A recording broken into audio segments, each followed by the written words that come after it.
So those who know me, I have recently moved to Norway, and currently I have finished my quarantine and I've moved to my housing, and I stayed at the Radisson Blue Hotel for my quarantine period. And just to mention, I had not booked that. The government allows you right then and there on the airport when you reach there. So how did I spend my quarantine? This was like a very big change in my life, which I am so proud of. I mean, looking back at all the dots all through my life, I feel it was all somehow meant to bring me to this place, and I'm a huge believer of that no matter what happens, even the smallest of things, it takes you the place you are meant to be. And at times I still cannot believe that I am in Norway. So I thought, let me just make a small intro about how I spent my quarantine. There was a mandatory 10-day quarantine when I arrived at Norway, and I spent around about 8 days, because after my 7th day I could take a COVID test, and if it was negative I was allowed to check out and move to my housing. We were allowed like a small distance walk, since it was on the outskirts of the city and there was not much of a public presence. We were allowed a little bit of walks right outside the hotel. That was okay. Like, we couldn't go so far or something like that. We could go like 100-meter radius maximum to that. So I did walk for like every day some 5 to 10 minutes, and they did provide us 4 times a meal right in front of our hotel room.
Norway, officially known as Kingdom of Norway, is a Nordic country in the northern Europe, and it also shares its border with Sweden and Finland, and also Russia in the northeast, and Skagerrak straight to the south, also with the Denmark on the other side. So yeah, you can pretty much figure out it being connected to a lot of different countries. Majority of the population in Norway is Nordic. However, in the recent years there have been a lot of people who have been migrating here for work, for studies, for settling down here, for the business, and it's been a great boom of international people over here, and I am one of them. Reading stories about the Vikings and other mythical creatures that originated in Norway. It's surreal to be in a place with such an amazing history and culture. Yeah. So, like I was talking, I had never in my wildest dream thought that I would move to Norway. This still feels like a fairy tale to me at times, but sometimes in life things just happen and you don't know where things are going in that moment. Landed in Norway, and when I look back at all the events, all the dots, it all just felt connected. The good, the bad, the ups, downs, whatever it was, it is looking back, it feels all connected. It feels like whatever happens in your life, it is meant to be, and it brings you to the place you are meant to be. Like, even if you don't see it, you're doing better than you give yourself credit for. Even when you're trying the smallest of things and you achieve something, or if you don't achieve anything, doesn't matter.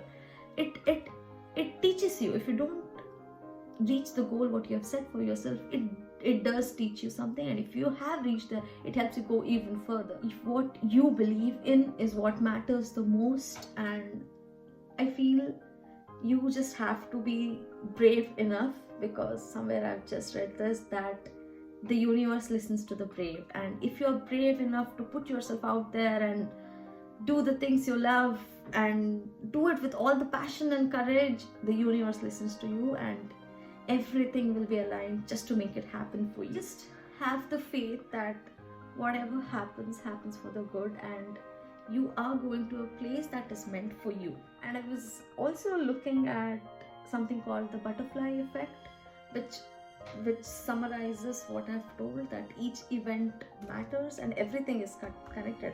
You just don't know that yet. So have faith, do it with all your heart, and everything will just work out. So don't give up yet. The next best thing might just be around the corner.